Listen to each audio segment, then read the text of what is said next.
Good afternoon. Very warm welcome and thank you to everybody who's joining us here this afternoon. I'm mindful it's the end of a busy Zoom-filled week. It's a sunny Friday afternoon for anybody who's in Ireland or thereabouts. So we'll do our very best to make sure that this session is engaging, it's informative, and it's a really good use of your time today. We're hosting this session because, look, there's long been misconceptions, misapprehensions surrounding psychometric test use. And then also recently, we've had the HBO and CNN documentary Persona that has gone to town on a particular personality assessment, but more broadly had some really inaccurate assertions that potentially can cause a lot of damage and disregard a lot of the good research and practice that come with assessment in the workplace. And contrary to all of this, we're seeing such fantastic innovation and progression in this field. So we wanted to create a space and an opportunity to share some of that progression and innovation with you, and also to try and put to bed once and for all some of those myths and misconceptions that we're hearing about psychometrics. For anyone here today who's not yet familiar with Kingslyons, we're a team of business psychologists and executive coaches, and we work internationally in psychometrics training and distribution. So we offer accreditation courses in psychometrics use, and then we also offer specific training courses, advanced training courses for specific psychometric tools as well. We use all of these psychometrics day to day in our own client work. So we only distribute assessments that we're happy to use ourselves and that we know are effective. Our purpose is to transform how people experience work for the better. So while we can't always change the nuts and bolts of work, so let's say the requirements of a role, the office building that you work in, your colleagues, the commute, any of these pieces, but by taking time to really make sure that we've got the right people in the right roles, that we're developing our employees, that we're supporting our leaders to develop their own skill sets, that we're helping teams to work more effectively together, we can have a really positive, powerful impact in terms of how people experience work.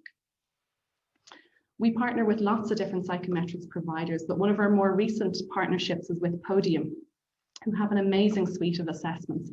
Those assessments range from rock solid versions of your, aptitude assessments, personality assessments that a lot of us here today will be familiar with, to really innovative and exciting assessments that really get into the nitty gritty of human behavior. The assessments, that look at your motivations, your drivers, your values, the dark side of our personality that comes out when we're under pressure. I love working with them. The team at Podium are a real treasure trove of knowledge and experience in all things psychometric, but really interestingly here is everything else that goes along with that.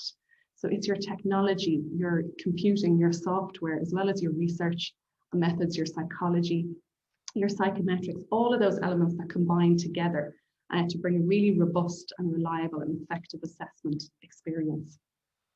And from Podium, we are very delighted to have with us as our keynote today, Dr. Nigel Guenole, who's the Director of Behavioural Sciences at Podium and the Director of Research and Ethics at Goldsmiths, the University of London. And Nigel is an absolute powerhouse in all things psychometric, but particularly around ethics and scientific rigour in assessment. And he is a genuine bona fide expert, of whom there aren't many, but in statistics and quantitative research methods and workforce analytics. And joining Nigel, we have our panel of esteemed colleagues, and we're very happy to have with us today Aofie O'Brien. Aofie has a wildly impressive CV behind her in a range of leadership roles in international organisations, and her experience has culminated in her creating her own organisation focusing on employee retention, Happier at Work. Some of you might be familiar with Aofie's podcast of the same name, which has had over 20,000 listens in 50 countries. And so we're delighted to have Aofie with us today to really bring that practical commercial voice to the panel. We're also blessed to have Dr. Paul Englert with us. Paul is the founding director of Opera Psychology Group, psychology and coaching group based across Asia Pacific. Paul has the benefit today of bringing with us the proverbial best of both worlds, if you like. He has a wealth of experience in the commercial arena in his role as director of opera, but then as well with his academic hat on and as a lecturer in Nanyang and Singapore universities, he brings us the academic side of things also. And lastly, but certainly not least, we have Joanna Solomon. And they don't come more qualified than Joanna, who is Psychometrics Manager at Multi Health Systems, MHS, who are a leading test publisher based in Canada and the States. Joanna is also the associate editor of the American Psychological Association's publication for the Division of Quantitative and Qualitative Methods, and she's a board member on the Association of Test Publishers, the Industrial and Organizational Division. So we're in super company here today. We have so much to learn from this fantastic panel. I must mention we were also due to have the lovely John Sturmack with us today. And congratulations to John, because a new baby girl arrived for him on Wednesday evening. So needless to say, he has more pressing priorities to deal with today, but we'll keep him in mind and we'll be thinking of him as we go through our conversation. So before we launch into that conversation, just a couple of things about today's session. If you have any questions for us as we go along, please feel free to pop them into the Q&A. You'll see the Q&A function on your toolbar in Zoom. With time constraints, we expect that we mightn't get to be able to answer all of the questions in the moment today. If that's the case, we'll make sure we circle back after today's session and we'll follow up and answer any questions that are outstanding for people. I also have a couple of questions for all of the attendees here today. I'm really keen to get a sense of people's level of familiarity with psychometric assessment. So Julie's going to put a poll on screen here. So if you can please just take a minute to read this. So we'd just love to know, do you or the company you work with, do you currently use psychometrics or not? Okay, and maybe you use them for selection, so for hiring people, for recruitment, and or for development. Okay, so developing and supporting your employees that are already in the organization. Okay, and also love to know if you already have an accreditation in psychometric test use. Okay, some of you might have the ATU, which is the Assistant Test User from the British Psychological Society. Some of you might have either TUA, Test User Ability, or TUP, Test User Personality. That's the old level A and level B for those of you who are old enough to remember that. I know I certainly am. Or some of you might have both TUA and TUP, or level A and level B from the BPS. Okay. So we're seeing a real mix here. The majority of people are saying that they don't currently use psychometrics. Okay, quite a few who use them for development, slightly less, but who use them for selection, and a good number of people who use them for both as well. Okay, and we certainly have a mix as well in terms of accreditation. So the majority of people aren't accredited. Good few people have both TUA and TUP. Super, so we have a real mix. And I'm also conscious in registering for this event, where we promise to try and bust some of the myths associated with psychometrics. Of course, myself and Nigel and all of the panel, we have our own ideas of what those myths are, and they've been around for quite a while. But maybe each of you attending here have your own curiosities and questions around the use of psychometrics tests. So just one more poll, Julie's going to pop up here. So what questions, if any, do you have? Those questions might be around legal or ethical issues. You might be concerned about the potential for people to have a negative experience with the test. You know, whether that's a candidate that's completing tests for hiring process, whether it's an employee who's completing them as part of a development program. You might have concerns about the costs, perhaps, of accreditation, or even the costs of the tests themselves. Maybe concerned about testing being ineffective. Okay. Okay, super. So we've got a real mix again here. And what appears to be coming out strongest are ethical issues, ineffectiveness of testing, or the potential for candidates or employees to have a negative experience. Okay. Super. Thank you so much for taking the time to complete those polls. We'll keep that in mind as we go through our conversation today. Okay. So without further ado, I think we'll get into the conversation. So we'll leave the slides for now. We'll have all our panelists together. Nigel, I'll hand over to you maybe to start the conversation and have our first few words. Thank you. Thanks a lot, Tanya. So hello, everybody. It's great to be here talking to you today about psychometrics, a topic I'm really passionate about, and to be here with Kingslyons talking about psychometrics. When I have a look at what's happening in the industry, I think it is an extremely exciting time. I think that we're in the middle of what I describe as the second revolution in psychological testing that there is in my living memory. the first time that that happened was in the late 90s, when instead of kind of drawing the little dots on paper forms, we shifted the testing on to the internet with the wide, scale availability of the internet. And what happened then was there was a lot of concern. People were worried that they wouldn't work, that it would be biased, that they would measure different things, that they wouldn't predict in the same way.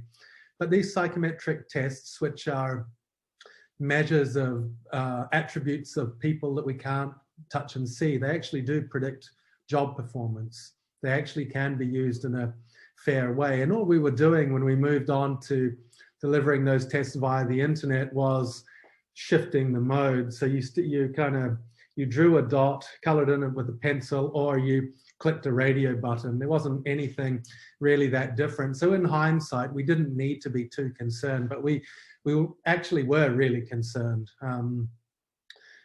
What we're seeing now is a move one further step ahead, and we're seeing psychometrics being integrated with games, gamification, with artificial intelligence, with neuroscience, with a lot of different methodologies. People are using social media, people are scraping text. And similarly today, there is a lot of concern. And there is even more concern, in fact, today, and there with good reason. Today, the data, what we're doing with the psychometric measures with AI is using data sources that weren't originally collected with the intention of using them for psychological profiling. And then we have issues around privacy as well. So these seem to be two big things. And the third kind of big concern with some of these games-based assessments and also with the artificial intelligence is that they use unstructured data. So they rely on a lot of unstructured data, which is text and video and so on. But our strongest psychometric methods are actually for structured data, which comes in columns. We can analyze people's data all in columns. So we're actually seeing a really big change in the market. And it's interesting when I have conversations with people in organizations, I start to save the things that they say to me. Here is one kind of comment from a global talent lead in a large oil company. Questionnaire is a 20th century technology, and we need to deliver 21st century experiences. And that was pushing him and their organization towards trying and experimenting with some of these new methods. Another one, we now consider the candidate experience just as important as prediction of post-hire performance. So 10 years ago, you would never have heard that. It was reliability, it was validity, but now people, they want you to go for the job, not get the job, tell you didn't get the job, and still have you say, that would have been a great place to work, and I'm still going to buy off that organization. Another kind of comment here, though, kind of going the other way, we experimented with AI for psychometrics and we got burned, a chief talent officer. So there is real kind of uncertainty about what works, what doesn't work, and what applications we should be using psychometrics for. And this kind of, whenever you see this excitement, there's a lot of kind of, what seems to be happening is there are new solutions being proposed to some of those demands from talent professionals, thus saying there are solutions that come from well-financed startup organizations, some established firms too, that are leveraging this artificial intelligence, leveraging new neuroscience, leveraging gamification, social media scraping, and fit algorithms. But there are a lot of questions, as we saw in the HBO documentary. And the questions are, how well does this really work? Does it work as well as the existing assessment technology that we already have and that we know does work when we do it well? How can it be used alongside these existing methodologies that we know work well? And if, and the kind of real question is, how can we use them in a way that doesn't expose the organization to any risk and expose the candidates to any unfairness? So I think that those, for me, are the kind of big questions that go alongside the traditional questions around reliability and validity, Tanya. So hopefully that kind of sets the scene for the discussion.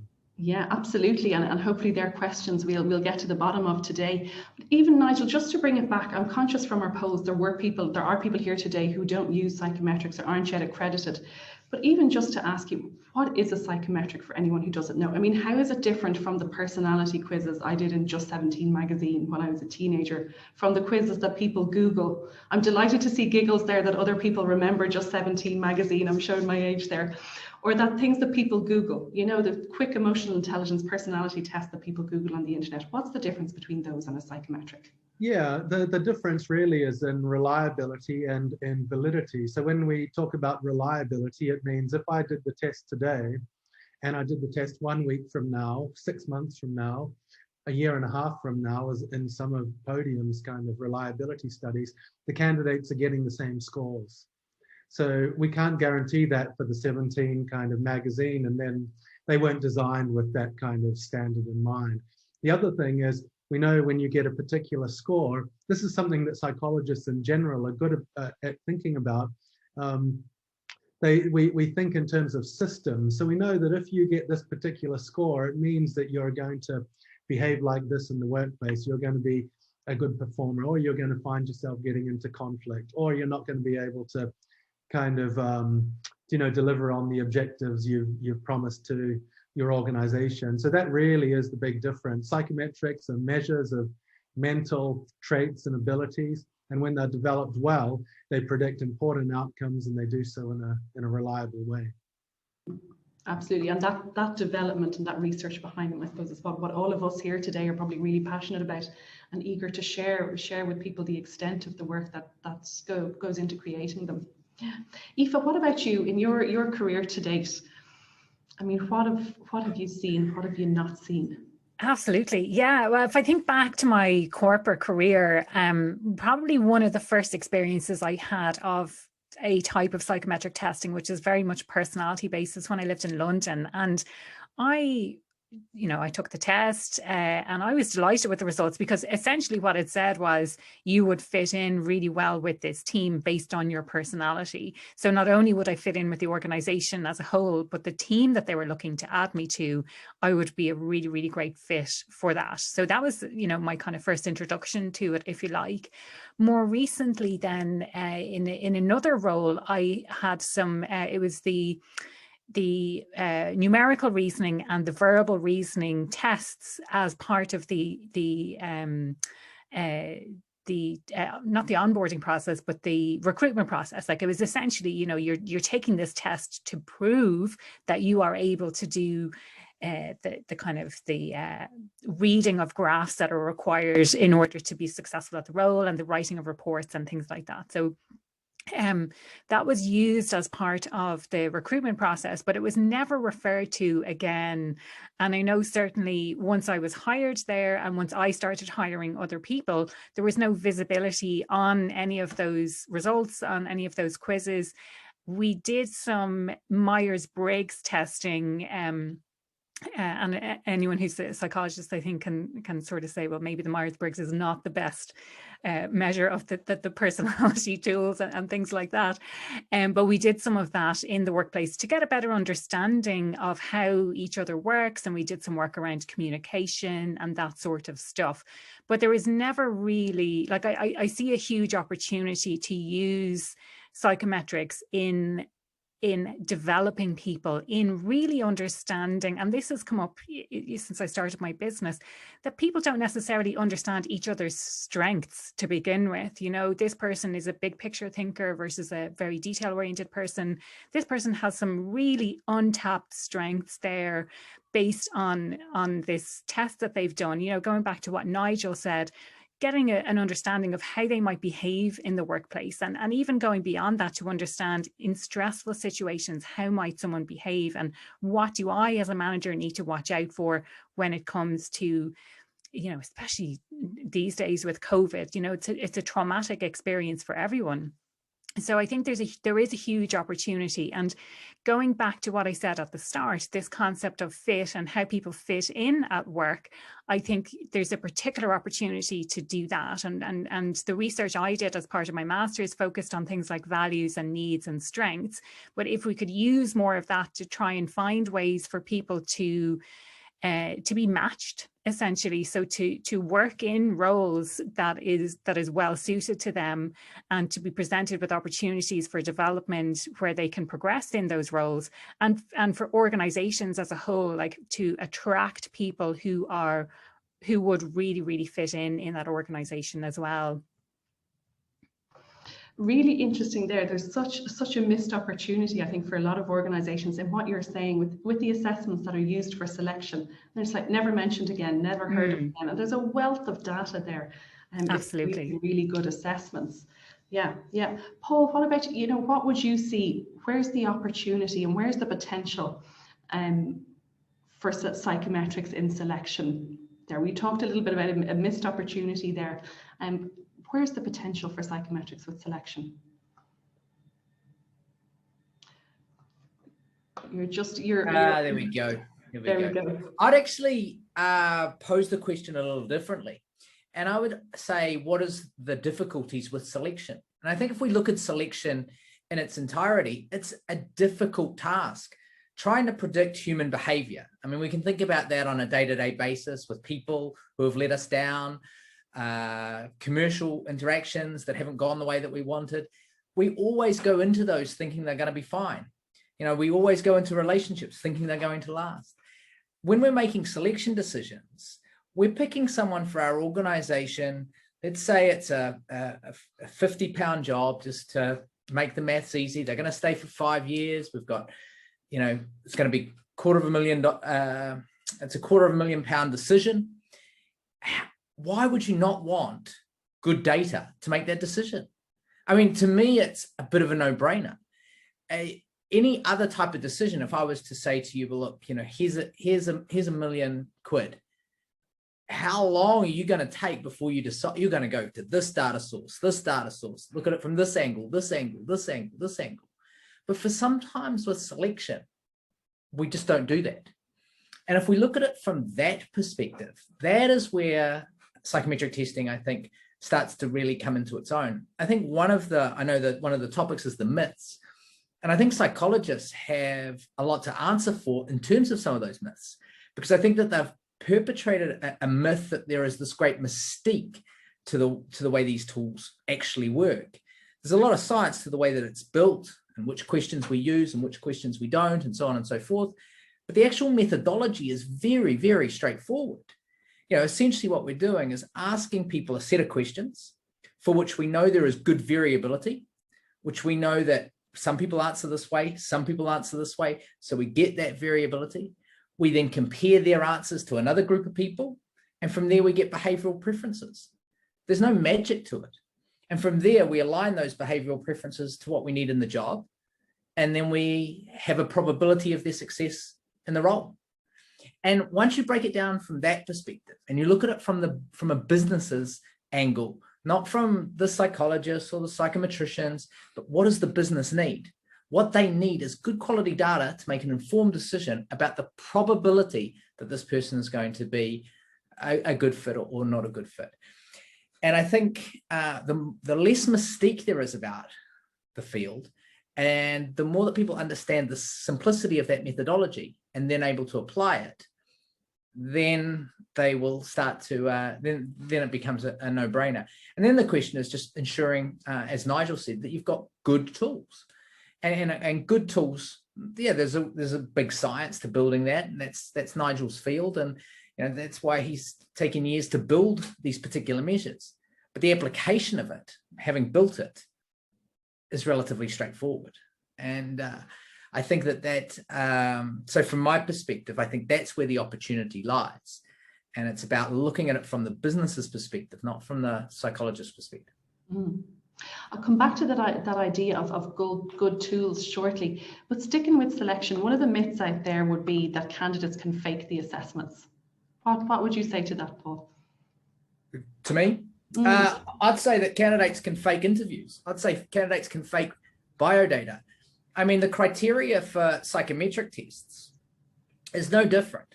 I mean, it's a stupid question. Because at the end of the day, it's a question. What they're saying is, can people answer this in a way that is different to how they really are? Of course they can. But what we know is that, ironically, those that present themselves in a certain way on that personality test tend to actually perform better on the job.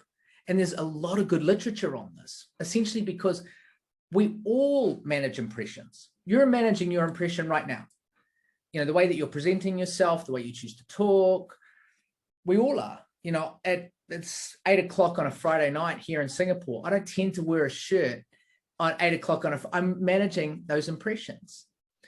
But that management of impressions gives you an indication of my diligence, of how I know to behave in that role, so on and so forth.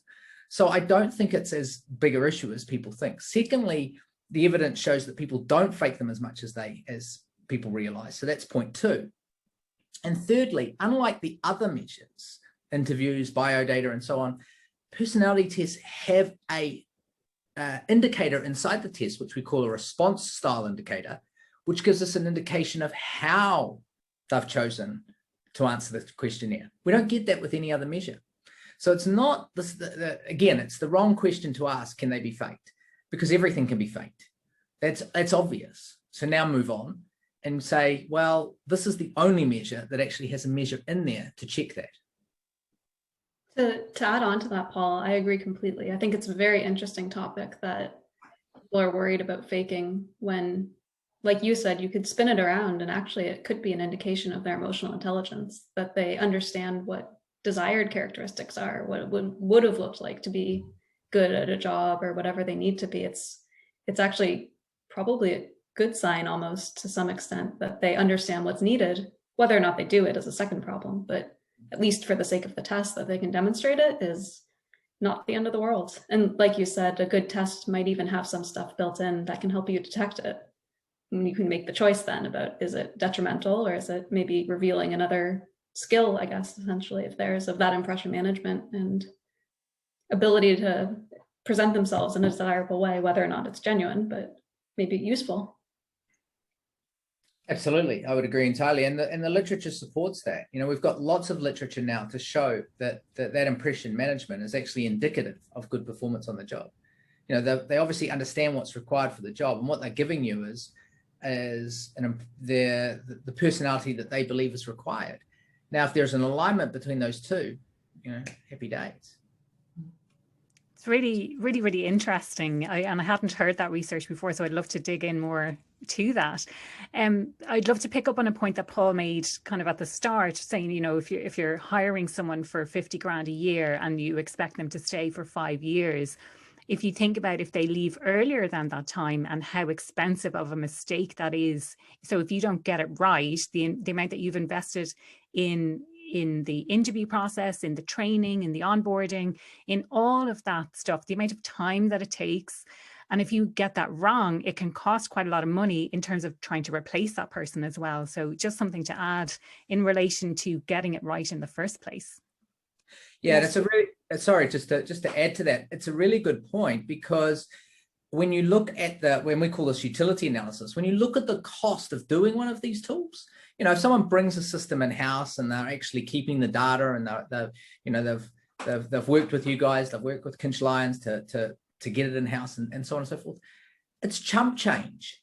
It's just not a lot. If you're talking, I don't know what it costs in euros or whatever, but you know, over here it's sort of $50, something like that. $50 compared to a $250,000 decision. I mean, come on, it's just a no-brainer. There's a question here in the Q&A function about impersonation. So as we talk about impression management and candidates potentially faking assessments, somebody's saying, I could easily get a friend to do the online test. Impersonation is not so easy when I go on camera for a job interview. Yeah. Now I know, look, there's so much being done here in terms of remote proctoring, facial validation. Nigel, you might like to say something about that I think would be really interesting for some people to hear about.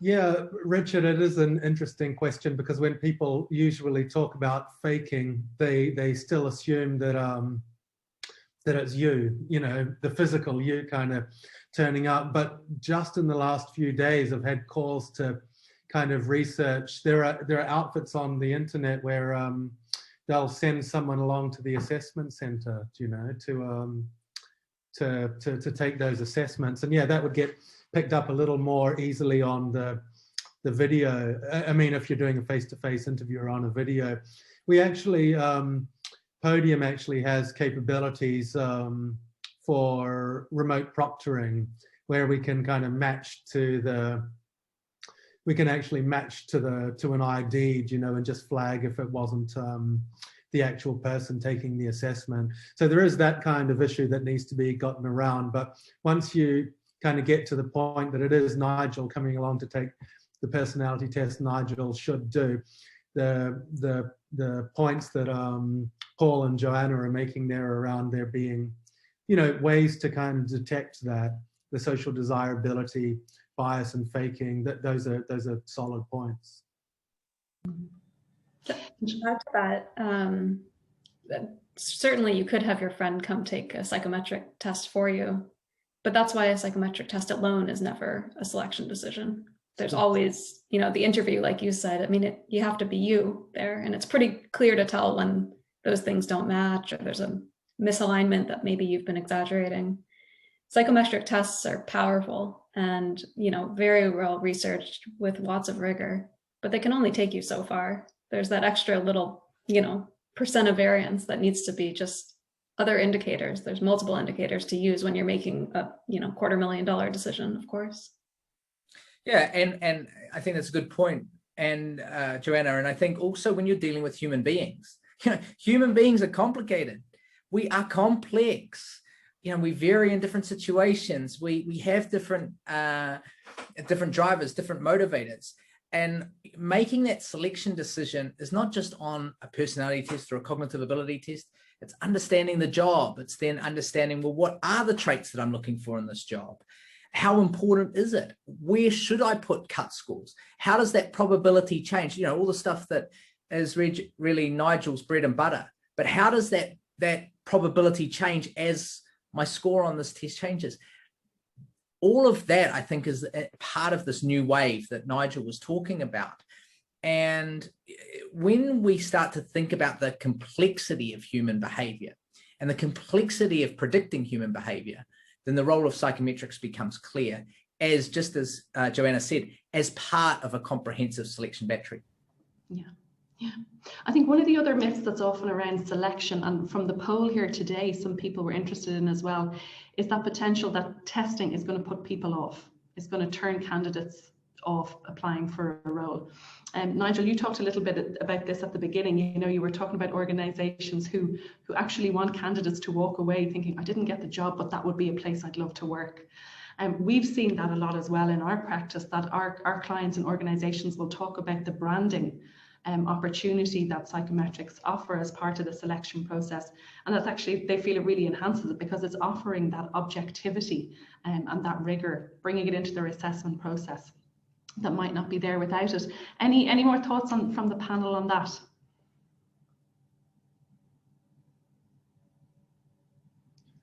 Definitely, the candidate experience is a major part of it, and I'm working with a few organizations now who are even starting to talk about using it for their contingent workforce.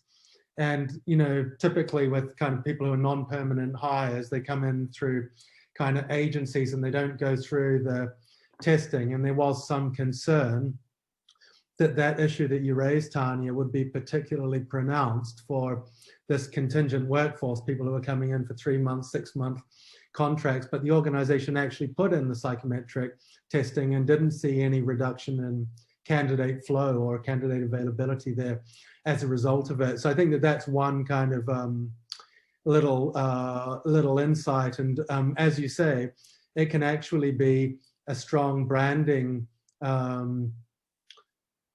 method for the organization. It can be like a realistic job preview. If you use the kind of situational judgment test with animations, show a scenario that says, this is what it's like to work around here. The only thing I would say to that is you have to be really careful that that is really what it's like to work around here. So if you have like kind of real diverse, kind of a good mix of kind of, you know, ethnicity and diversity in the boardroom in a scenario, and it's not really like that, then that's going to backfire.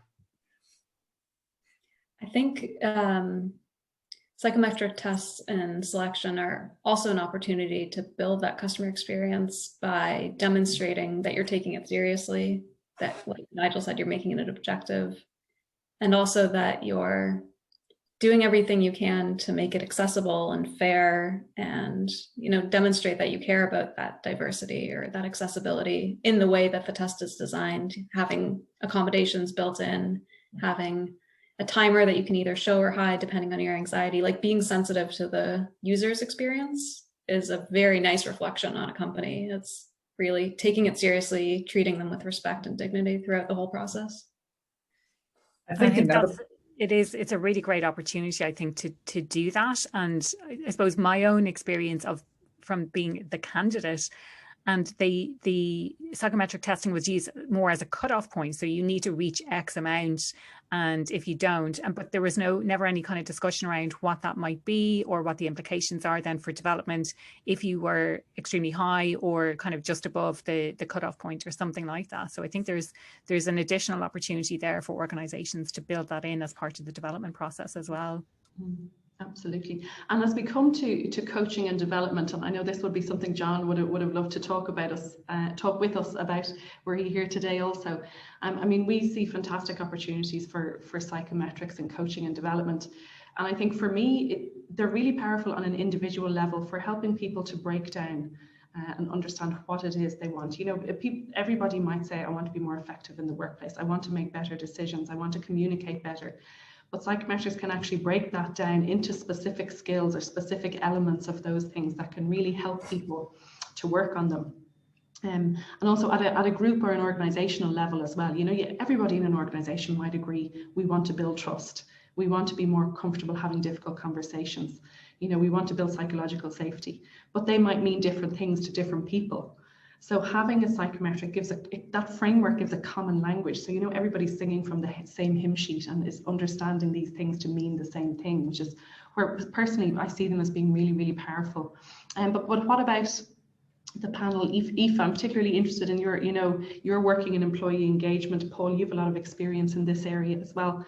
Any thoughts around psychometrics for development? Definitely. I think, I mean, as I mentioned a couple of times, I think there is a huge opportunity to bring that in, to really understand. And as I mentioned, we use the Myers-Briggs when I was working in corporate, but it was kind of more to understand other people and how they might behave and how they might be different compared to you. I saw that there was a question popped up about the kind of maybe the validity of the different types of personality tests. I've since done a master's in organizational behavior, and my understanding is that Myers-Briggs is not, it's not the most valid, let's say. I'm trying to be politically correct here without causing offense to anyone. But it's maybe not the best type to use. And my understanding is as well that it's more the big five personality that we should be looking at. But when we use that, the way I perceived it to be is it's more of a spectrum for each of the things. So I may perceive someone, I say I always, actually, one of the reasons it's a bit confusing is with the MBTI, with the Myers-Briggs, the retest validity is not there. So I can take that test multiple times, but my personality shows up slightly different each time. So predominantly I am ISTJ, so I'm an introvert. I tend to present as an extrovert. And so if I meet someone else who is more introverted than I am, they might perceive me to be an extrovert, you know? So to me, it was always that kind of sliding scale. Coming back to your point on using it for development, I suppose it's getting a better understanding of all of the tools that are available out there. So looking at people's strengths, looking at their behaviors, looking at their derailers. And for me, I believe that to be a really strong leader in an organization and to lead yourself as well requires a huge amount of self-awareness and self-management. So those psychometric tools can help with that self-awareness, like really understanding yourself and what can get in the way and what can enhance your performance, and use that to help you to grow as a leader, to develop other people, and to understand about other people as well and how you might interact with them. Yeah, true, super. I think one of the things that I find, just very briefly on coaching, and it's sort of, I'm looking at these questions coming up. I'd like to get into all of these, including the one on D&I at the top, but we haven't really got time, but I would love to, if we do have time, to get into those. From a coaching perspective, I think that some of the things that the tools provide is, one, giving people an understanding of what personality is. This is where I think a Big Five tool works really well, because you start to talk about, we do have well-constructed models of personality. You know, I hear a lot of people talk about the MBTI and they might bag it or not bag it, but not really know why. They say it because it's sort of like, but they don't have an understanding of everything at a deeper level. And we've done so much work on personality, on the science of personality. We now know what are the constructs that we all sit on a continuum with. We know what underpins that from a neurological level. We know how that's impacted pharmacologically. We know how we've evolved to have those. That's, I think, certainly with something like the perspectives, that's what's drawn me to all of that work, because it comes from all of Colin de Jong's work. And for those that are interested in this, there is a science with respect to it that I find really useful in coaching. As soon as you start to get into that with coaching, people want to understand themselves. They want to have a language to understand themselves. They want to understand how they're the same but different from others. That's where understanding where one sits on a normal distribution, and where that's come about, that there's no magic to it. They've answered a series of questions, other people answer them differently. So if I'm sitting there and I'm going through a trait, say something like conscientiousness, and I'm saying to someone, this is where you've put yourself. You've put yourself there by answering these questions. What's amazing is that all these other people answered those questions totally different. And they go, really? And you go, yeah, that's your individual difference. And so it gives you the language to have that conversation. It gives them the language to understand their individual differences, and then how that interplays.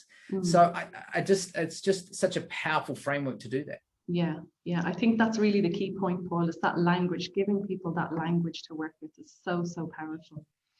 I'm keen to get to some of the points that are coming up in the Q&A here. And Joanna, maybe we'll come to you for some of these.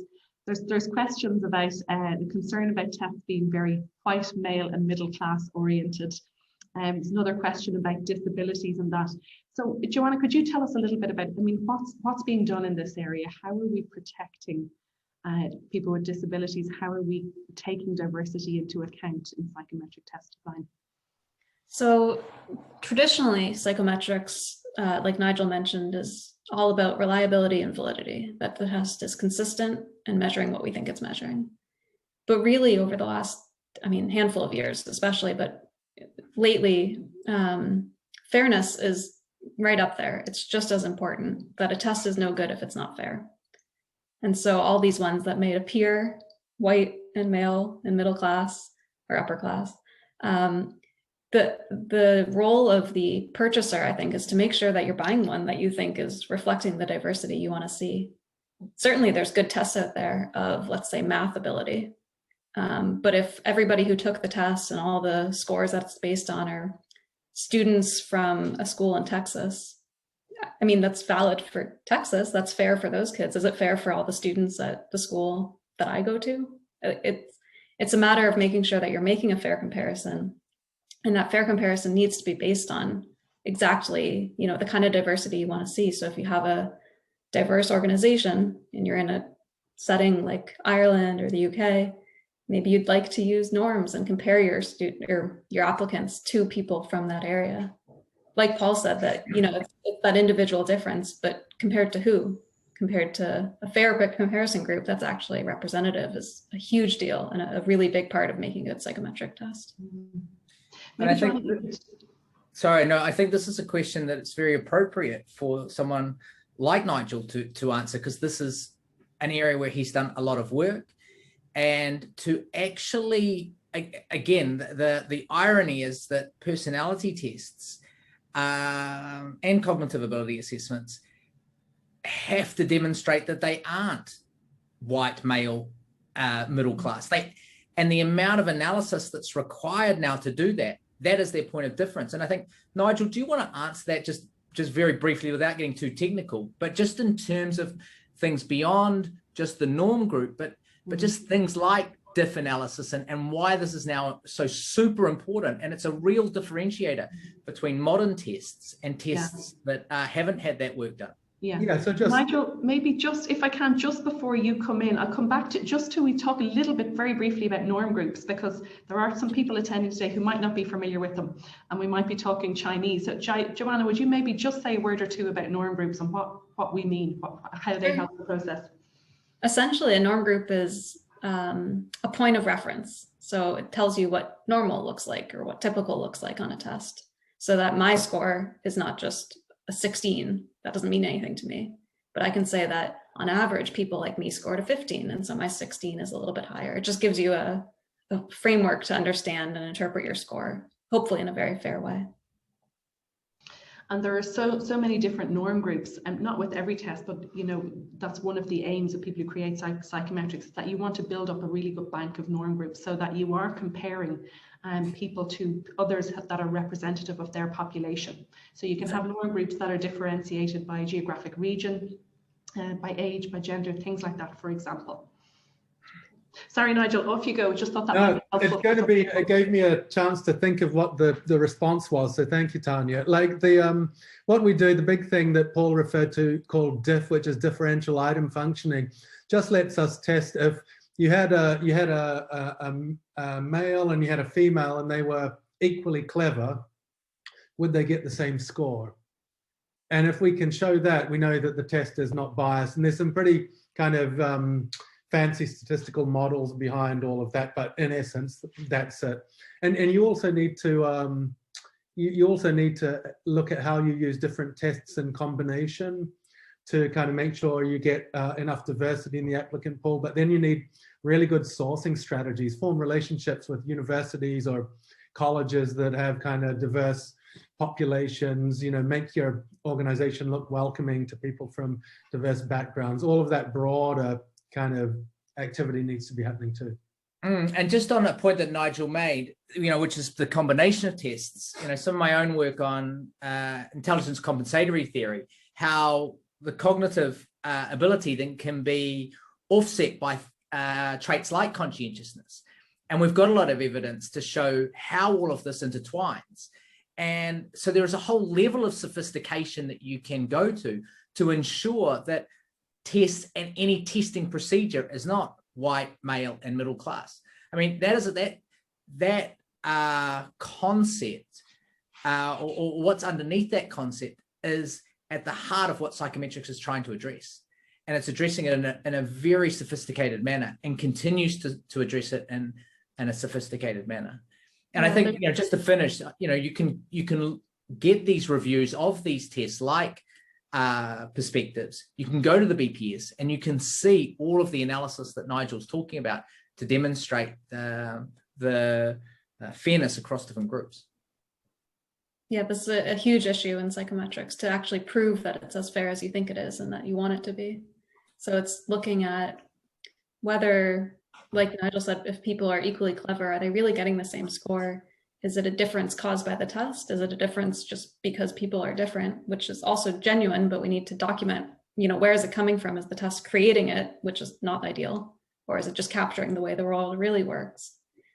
And cycling that through the entire test development process. It's not just the score, the whole experience needs to be fair and constructed with fairness in mind. I'm conscious of time, folks, and I'm starting to think we could almost have a whole series of webinars around this, one dedicated to each facet of what we're talking about here today, because there's just so much. I know there's still some questions here that we will try and get to at the very end, and if not, we'll come back to. But Nigel, I just give you, would you like to just to say a few minutes, everything we've talked about and that's been being discussed here, what's coming up for you and for Podium, just by way of closing on that?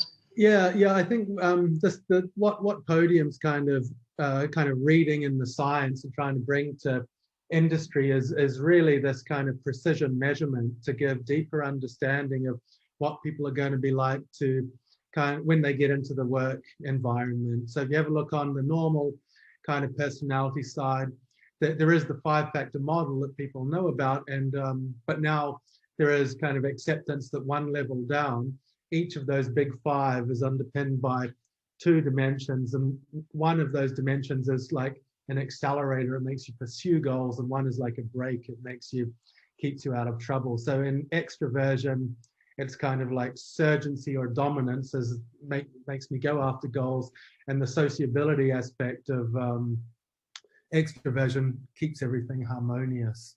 So we kind of use that. And then on the kind of derailer side, the big kind of thing is we try to give a deeper understanding of what the person's going to be like on the role, and we can more precisely kind of describe the outcomes that they're going to experience. Are they going to be in conflict at work? Are they going to be the type of person that shows empathy at work? Are they going to be the type of person that can self-regulate and deliver on the work objectives that they promise? So that's really where it's going, and I feel that's where all of the machine learning and AI field needs to go as well, so that those columns of numbers that go up and down in their spreadsheets correspond to what it's like when we actually meet you.